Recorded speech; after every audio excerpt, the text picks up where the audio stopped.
Bonjour à tous et bienvenue dans cette nouvelle vidéo de l'atelier. Aujourd'hui, ça va être une vidéo de création. C'est une petite vidéo création où on va tenter de fabriquer quelque chose. Voilà.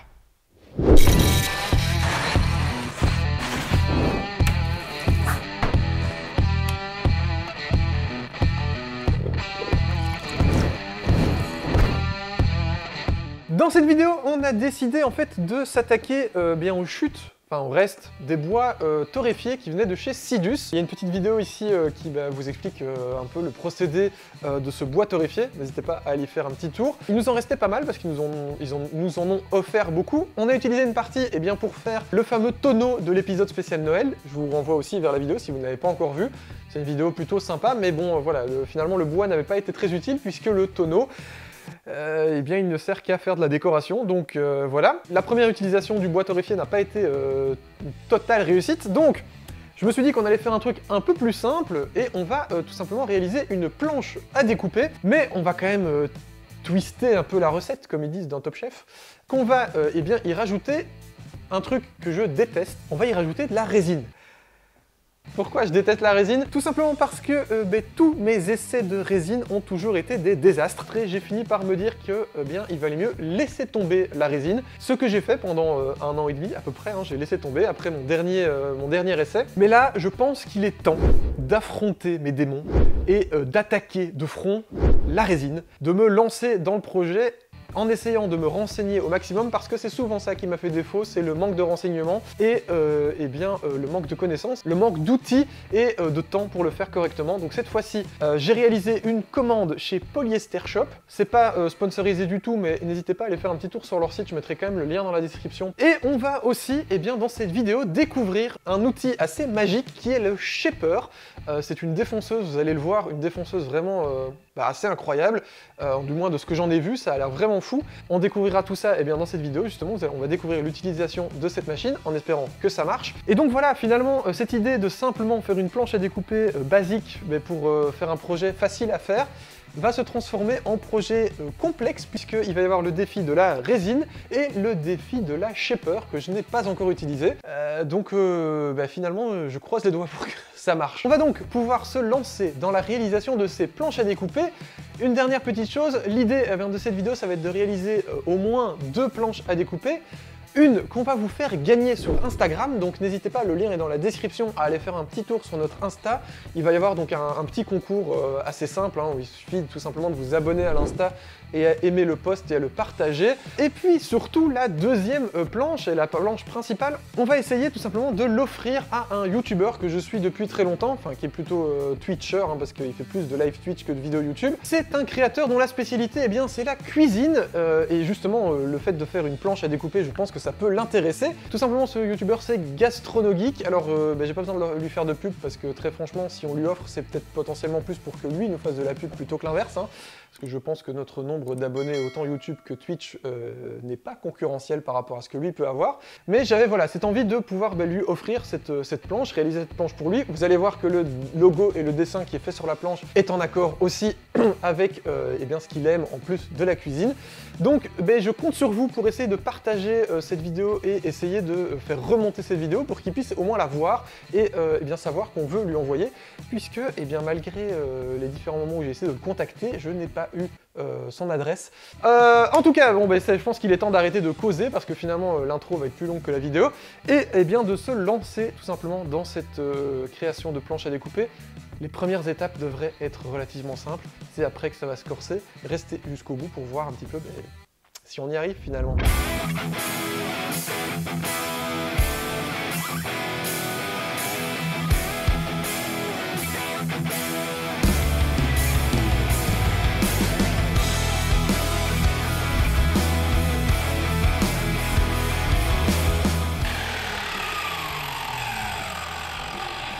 C'est quand même dommage que vous n'ayez pas l'odeur, parce que ça sent super bon. Presque à faire gagner aux abonnés, ça va faire un petit morceau de Sidus. Un petit bout de Sidus. Un petit bout de Sidus à sentir. À mettre dans votre voiture. Ouais. Que ça sent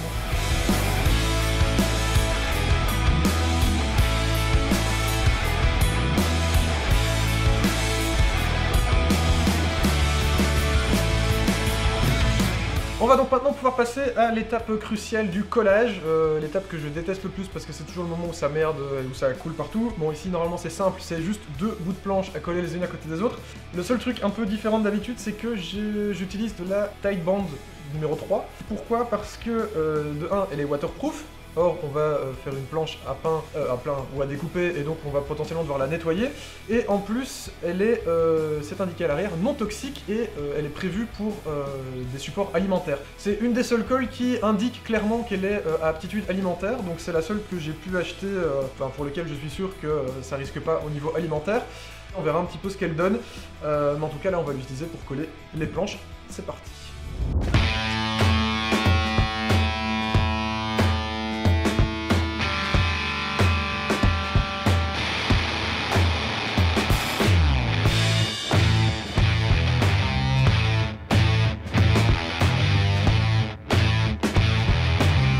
Maintenant que les planches elles ont bien collé, j'en ai recollé une d'ailleurs en supplément entre temps pour être sûr d'avoir vraiment des collages parfaits. Normalement ça devrait aller, ça devrait le faire, c'était quand même bien plus pratique quand on avait la raboteuse. L'étape qu'on va devoir faire maintenant c'est rendre ça bien lisse et éviter d'avoir le petit écart qu'on a pu avoir lors du collage ou parce que ces planches n'avaient pas forcément exactement la même épaisseur. A l'époque, je l'aurais passé à la raboteuse, ça aurait été super rapide, mais maintenant je vais devoir faire ça à la ponceuse. Ce sera moins précis, ça c'est sûr. On risque peut-être d'avoir quelque chose de beaucoup moins plane, mais ce sera déjà en tout cas là maintenant pour dégrossir avant de passer à l'étape cruciale qui est la défonce du logo qu'on veut faire sur cette planche. Donc là, je vais simplement passer avec un grain 80, donc un beau gros grain histoire de bien dégrossir le travail, et puis on la recoupera à dimension, et puis ce sera parti pour faire la défonce.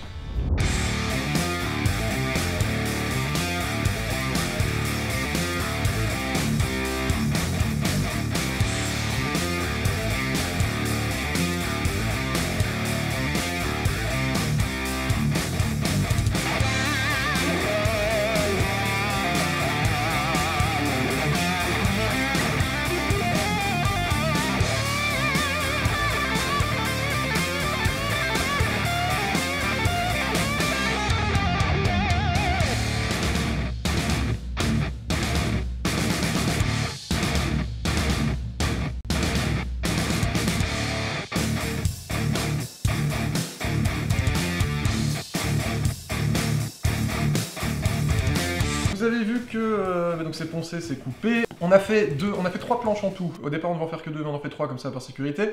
2 qui sont des planches toutes simples rectangulaires. J'ai pas pris de dimension hyper précise, j'ai juste optimisé pour avoir les planches les plus longues possibles par rapport à la qualité du collage en retirant, comme vous l'avez certainement vu, les endroits où ça avait moins bien collé. Donc on a 2 petites planches rectangulaires, mais on a une planche qu'on aimerait bien rendre un peu plus fancy, un peu plus fold, parce qu'on est un peu foufou, on est des déglingos. Je crois que j'ai mis des chaussettes... Ouais, j'ai quand même mis des chaussettes de déglingo, donc voilà, j'ai le droit d'être un peu déglingo. Du coup, on va, vu que le logo est un peu particulier, on va aussi lui donner une forme un peu particulière, et on va essayer du coup de lui donner une forme de bouclier. Vous comprendrez peut-être pourquoi par la suite, vous avez peut-être déjà compris, parce que vous êtes des malins les ateliers aussi, petits malins. Mais en tout cas, on va donner une forme de bouclier, donc ce que je vais faire, c'est tracer sur ma feuille ici de papier un bouclier, parce qu'on va le faire à l'ancienne, hein, pas d'ordinateur. On va tracer une forme de bouclier, en tout cas la moitié de la forme, et ensuite je viendrai tracer mes 2 moitiés sur mon bois, et on découpera ça avec la scie à ruban qui est derrière normalement, ou une scie sauteuse, on verra. C'est parti!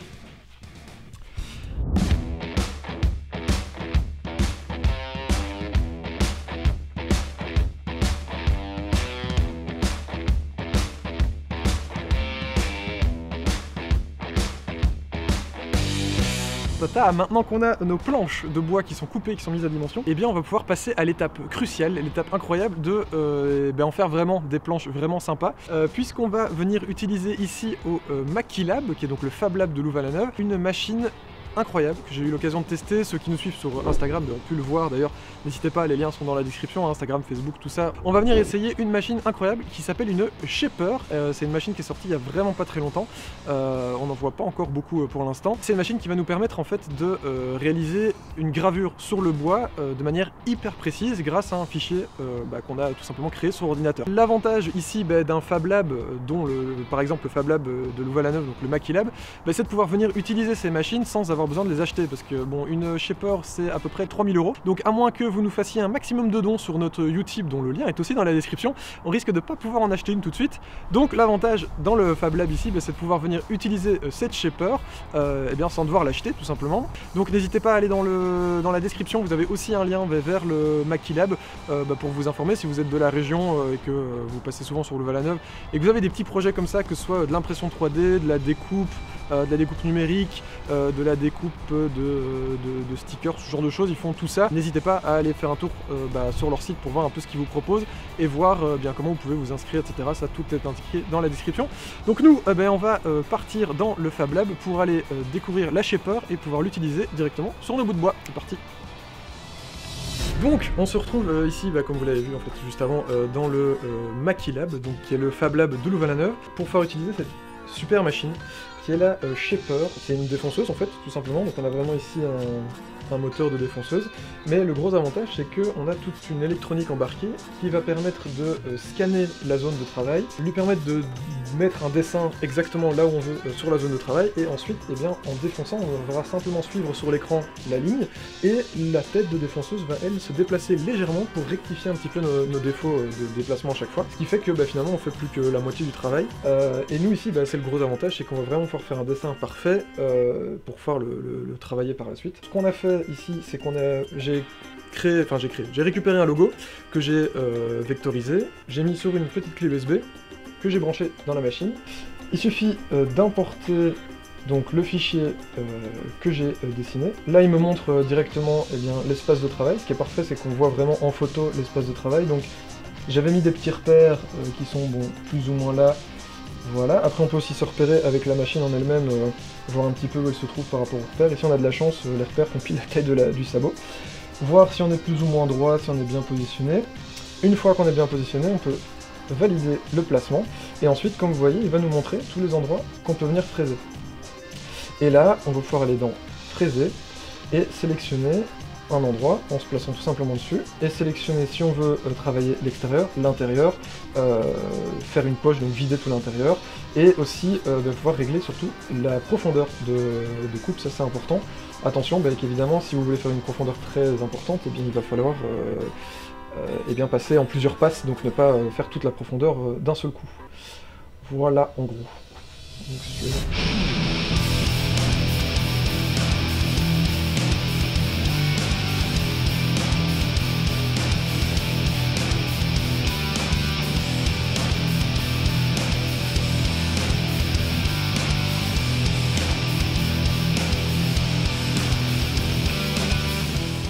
Donc, donc voilà, une première forme qui est faite.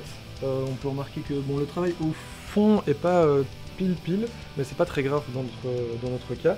Ce qui est assez perturbant, c'est que comme on est très focalisé sur l'écran de la machine, on oublie presque en fait en bas c'est en train de fraiser vraiment du bois. Et donc il faut rester attentif au fait que ça reste du bois, donc il faut aller doucement. Il faut quand même faire gaffe au sens du fil, parce que des éclats il y en a, hein, la machine ne sait pas dans quel sens se trouve le fil du bois. Mais donc du coup il faut vraiment faire ce jeu de se dire que c'est pas juste un écran, c'est pas un jeu vidéo, il y a quand même en dessous une machine qui travaille vraiment, donc il faut bien maintenir ça en tête. Ici j'ai fait une poche, donc juste l'intérieur de la forme, je crois que je vais repasser quand même sur le trait pour avoir une forme un peu plus importante et peut-être mieux faire les bords, rectifier un petit peu les bords, on va voir ce que ça va donner. Mais sinon voilà, ça c'est le principal, là il va falloir faire toutes les formes, tout simplement.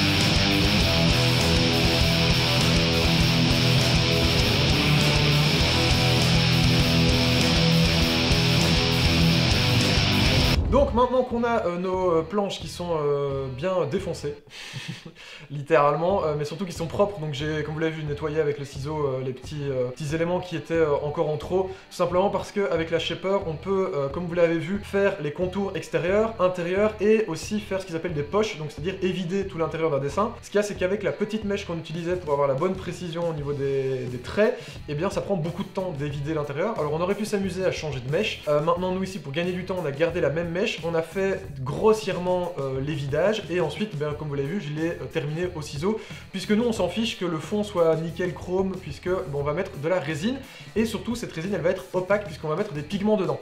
Mais il faut mettre une première couche de résine, tout simplement un peu comme un vernis en fait. Donc on va mettre de la résine époxy en très fine couche au pinceau. Donc j'ai acheté une petite balance, parce que ça va être indispensable pour être sûr que nos poids de résine soient nickel. Et puis surtout, j'ai pris donc la résine, qui est toujours en deux composantes, un composant A et un composant B. Et surtout, ce qui est important, je sais pas si ça se voit, mais c'est une food safe résine. Donc c'est une résine qui est faite pour l'alimentaire, donc aucun risque sur la planche à découper, puisque l'idée c'est de découper de la bouffe.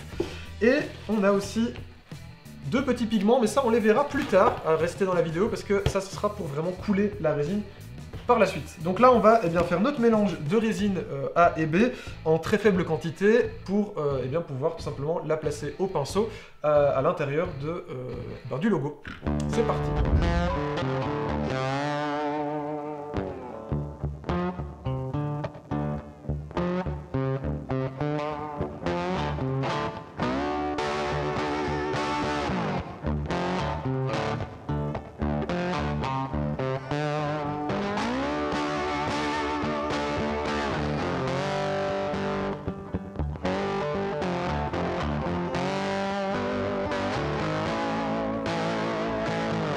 Là, le bois est protégé par la première couche de résine, normalement, donc on va pouvoir couler maintenant, enfin, la vraie résine dedans, enfin la résine avec la couleur.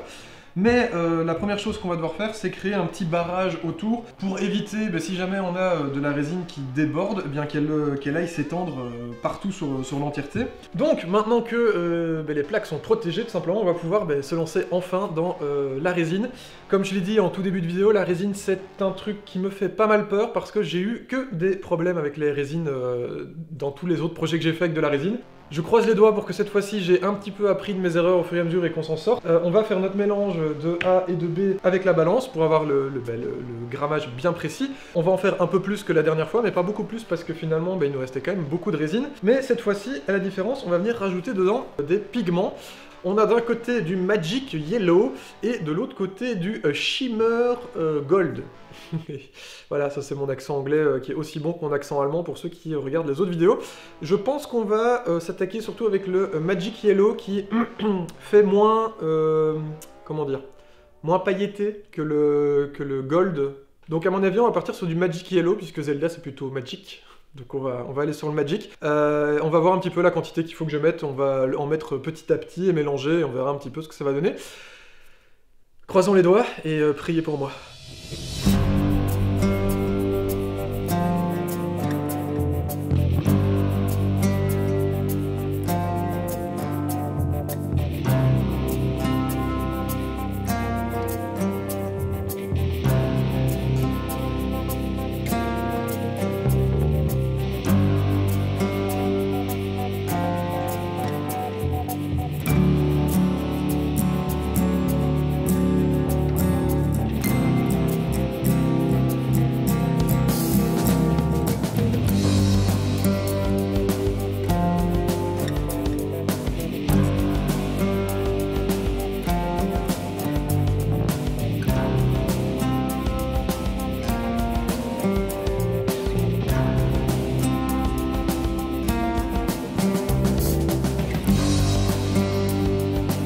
Alors pour vous ça fait peut-être une seconde, 2 secondes, mais pour nous ça fait une bonne grosse semaine, voire presque 2 semaines. La résine a super bien séché, donc je suis plutôt content et rassuré parce que au moins le mélange était bon. La résine est devenue bien dure. Maintenant on va pouvoir passer aux étapes cruciales qui va être de retirer le scotch et la colle tout simplement et poncer avec un grain 150 pour justement retirer cette surcouche de résine et essayer de revenir à quelque chose de même niveau. Comme ça, on pourra terminer le travail autour de la planche, c'est-à-dire faire les découpes à dimension, surtout pour la planche qui a une forme de bouclier, et venir faire des petits chanfreins sur les côtés des planches, etc. avant de passer à l'étape finale qui me fait un peu peur parce que c'est souvent là que je foire, qui est l'étape de ponçage pour vraiment terminer correctement la planche. Donc là on va surtout dégrossir, retirer le scotch, poncer au grain 150 et faire les petits chanfreins, les découpes, etc. etc. C'est parti.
Comme vous l'avez vu, maintenant que tout est poncé, donc on a fait un premier ponçage au 150, alors on va...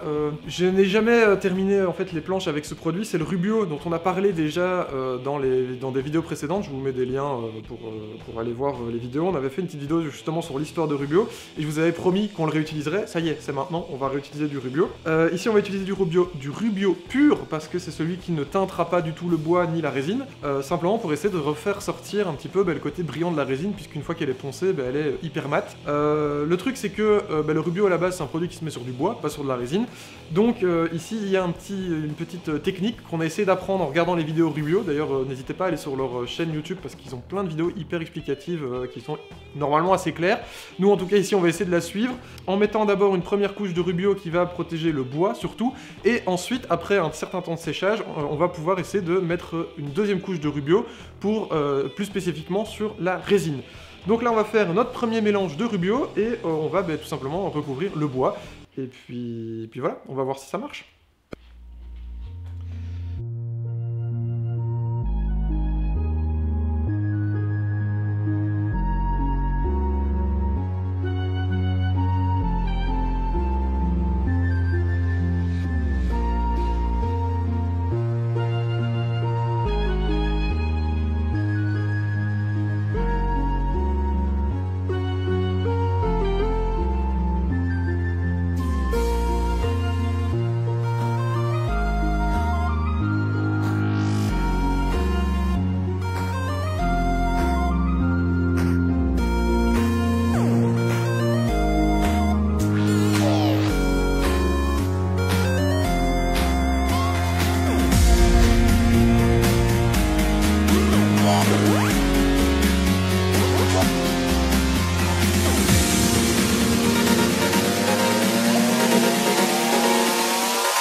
Je crois que c'est une réussite. Mais donc du coup, tout s'est plutôt bien passé. Je dois dire que la Shaper, c'est une machine vraiment cool. Alors certes, c'est relativement cher, parce qu'on est à peu près 3000 €. Je vous mets quand même le lien dans la description vers le site de Shaper. On n'est pas sponsorisé du tout. J'aimerais vraiment bien Shaper, si vous nous entendez, n'hésitez pas. Ici, en tout cas, nous, on y a accès grâce au Maquilab de Louvain-la-Neuve. N'hésitez pas non plus aussi, les liens sont dans la description comme je l'ai déjà dit, pour aller voir un petit peu ce qu'ils peuvent vous proposer. Donc franchement ça c'était assez impressionnant. Après niveau résine, ça s'est super bien passé. Encore une fois, je pense que vraiment la conclusion, c'est qu'avec du bon matos, en étant bien préparé et en s'étant bien renseigné, eh bien ça marche très bien. Je regrette juste, j'aurais peut-être dû mettre un tout petit peu plus de pigments. Vous verrez que on voit quand même un petit peu le sombre du bois par transparence, et donc ça rend la couleur quand même un peu plus sombre que ce que j'aurais voulu. Mais bon voilà, les pigments c'est toujours un petit peu compliqué de les doser, pas en mettre de trop, pas en mettre trop peu. Ensuite, mais la protection qu'on a mis dessus, vous l'avez vu aussi, c'est du Rubio. Si vous ne savez pas ce que c'est Rubio, je vous invite à aller faire un petit tour sur la vidéo historique qu'on avait fait sur Rubio. Bien, il y a un fini vraiment cool sur la résine. On a dû suivre un petit peu le tuto de Rubio et bien ça s'est très bien passé. J'ai eu aussi un peu peur de la finition, mais voilà, on a vraiment un fini très lisse, très propre, donc je suis vraiment super content. Vous me direz dans les commentaires ce que vous en pensez, mais je trouve que le Rubio donne vraiment super bien sur le bois torréfié. Ça fait ressortir super fort cette couleur foncée et un peu exotique du bois, alors que finalement c'est juste du hêtre local en plus, donc on a vraiment un produit qui est vraiment cool. Donc on a encore de la résine, on a encore des pigments aussi, donc je pense qu'on va s'amuser à faire d'autres projets. N'hésitez pas dans les commentaires si vous avez des idées d'autres projets avec du bois et de la résine qu'on pourrait faire. Je pense aussi qu'on réutilisera la shaper, ça me donne vraiment envie de refaire des gravures dans du bois pour la remplir de résine, c'est vraiment cool et satisfaisant. Je vous rappelle évidemment que ces planches, alors celle-ci est à gagner sur Instagram.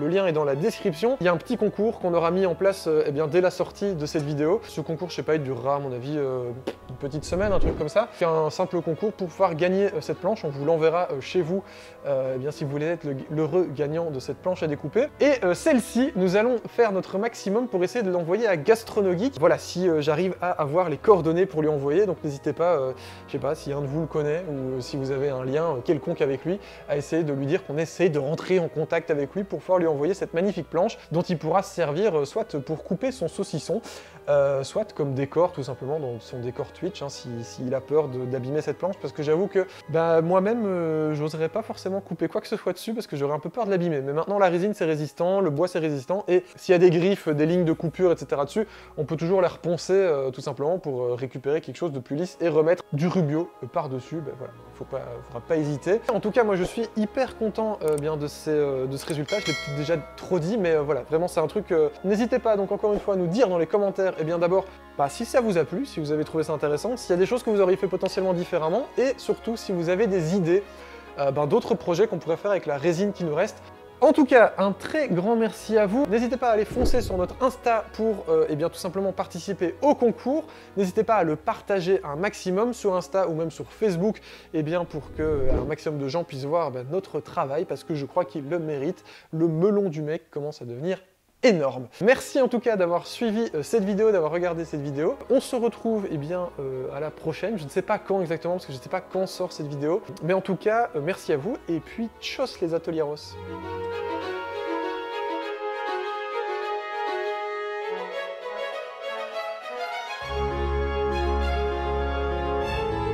L'autruche. L'autruche, animal des îles. Ah.